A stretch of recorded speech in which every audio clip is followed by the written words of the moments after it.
Hi hello ನಮಸ್ತೆ ಎಲ್ಲರಿಗೂ ಸ್ವಾಗತ ಮತ್ತೊಮ್ಮೆ ನಮ್ಮ ಚಾನಲ್ಗೆ. ಇವಾಗ ನೀವು ನೋಡ್ತಿರೋ ಹಾಗೆ ನೀವು ಸುಮಾರುಗಳ ಪಿಜ್ಜಾಗಳನ್ನು ಟ್ರೈ ಮಾಡ್ತೀರಾ. ಈ ಥರ ಒಂದು ಪಿಜ್ಜಾನ ನೀವು ಕೂಡ ಒಂದ್ಸರಿ ಮನೆಯಲ್ಲಿ ಟ್ರೈ ಮಾಡಿ. ಬನ್ನಿ ಹೇಗಿದ್ರೆ ಮಾಡೋದು ನೋಡೋಣ. ನಾನಿಲ್ಲೊಂದು ಮಿಕ್ಸಿಂಗ್ ಬೌಲ್ ತೊಗೊಂಡಿದ್ದೀನಿ. ಇದಕ್ಕೆ ಒಂದೇ ಒಂದು ಮೊಟ್ಟೆಯನ್ನು ಈ ಥರ ಹಾಕ್ಕೊಳ್ತಾ ಇದ್ದೀನಿ.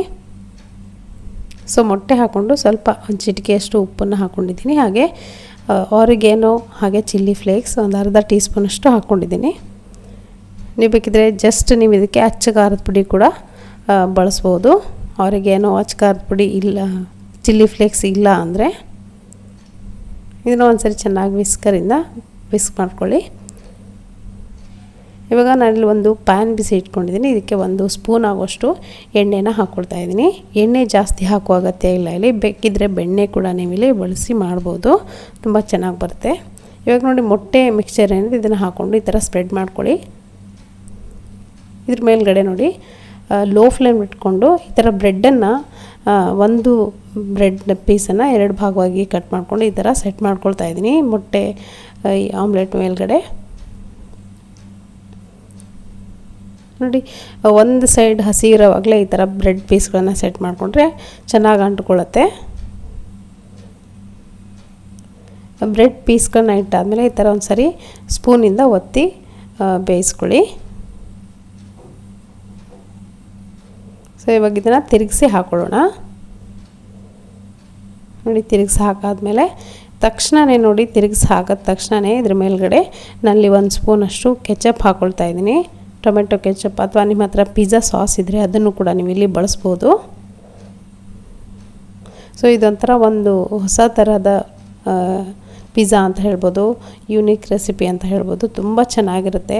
ಮಕ್ಕಳಿಗೆ ಯಾವಾಗಲಾದರೂ ಚಿಕ್ಕ ಹಸುವಾದಾಗ ಇದನ್ನು ಮಾಡಿಕೊಟ್ರೆ ತುಂಬ ಇಷ್ಟಪಟ್ಟು ತಿಂತಾರೆ. ದಿಢೀರಾಗಿ ಕೂಡ ನಿಮಗೆ ಮಾಡ್ಕೊಳ್ಬೋದು. ಮೇಲ್ಗಡೆ ನೋಡಿ ಸ್ವೀಟ್ ಕಾರ್ನ್ ಹಾಕ್ಕೊಳ್ತಾ ಇದ್ದೀನಿ, ಹಾಗೆ ಕ್ಯಾಪ್ಸಿಕಮ್. ಈ ಪಿಜ್ಜಾಗೆ ಏನೇನು ಬಳಸ್ತೀವಿ ನೋಡಿ ವೆಜಿಟೇಬಲ್ಸು ಎಲ್ಲವನ್ನು ನೀವು ಇಲ್ಲಿ ಬಳಸ್ಬೋದು. ಅಥವಾ ನಾರ್ಮಲ್ಲಾಗಿ ಜಸ್ಟ್ ಈರುಳ್ಳಿ ಹಾಗೆ ಕ್ಯಾಪ್ಸಿಕಮ್ ಕೂಡ ಹಾಕಿ ಮಾಡ್ಬೋದು, ಅಥವಾ ಜಸ್ಟ್ ಕಾರ್ನ್ ಕೂಡ ಹಾಕಿ ನೀವು ಮಾಡ್ಬೋದು. ನೋಡಿ ನಾನಲ್ಲಿ ಕ್ಯಾಪ್ಸಿಕಮ್ನ ಸೆಟ್ ಮಾಡ್ಕೊಂಡಿದ್ದೀನಿ. ಇವಾಗ ಟೊಮೆಟೊನ ಸ್ಲೈಸ್ ಆಗಿ ಕಟ್ ಮಾಡ್ಕೊಂಡಿದ್ದೀನಿ, ಇದನ್ನು ಕೂಡ ಹಾಕ್ಕೊಳ್ತಾ ಇದ್ದೀನಿ. ಇಷ್ಟ ಇಲ್ಲ ಅಂದರೆ ಟೊಮೆಟೊನ ಸ್ಕಿಪ್ ಮಾಡ್ಬೋದು. ನೋಡಿ ತಕ್ಷಣವೇ ಈ ತಿರುಗಿಸಿ ಹಾಕಿದ ತಕ್ಷಣವೇ ಈ ಥರ ಸೆಟ್ ಮಾಡ್ಕೊಂಬಿಡ್ಬೇಕು.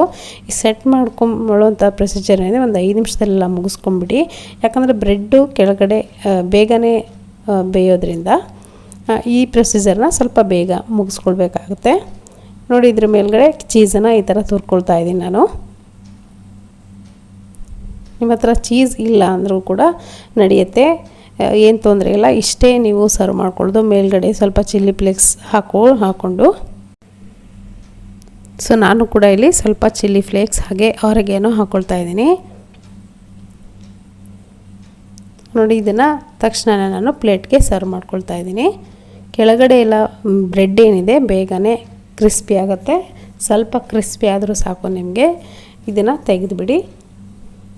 ಸೊ ನೋಡಿ ಇವಾಗ ತುಂಬಾ ಟೇಸ್ಟಿಯಾಗಿರುವಂಥ ಯೂನೀಕ್ ಆಗಿರುವಂಥ ಒಂದು 5 ನಿಮಿಷದಲ್ಲೆಲ್ಲ ರೆಡಿ ಆಗುವಂಥ ಪಿಜ್ಜಾ ರೆಡಿಯಾಗಿದೆ. ತಕ್ಷಣವೇ ಪಿಜ್ಜಾ ಅಂತ ನೆನೆಸಿದ ತಕ್ಷಣವೇ ನೀವು ಮನೆಯಲ್ಲಿ ಮಾಡ್ಕೊಂಬಿಡ್ಬೋದು.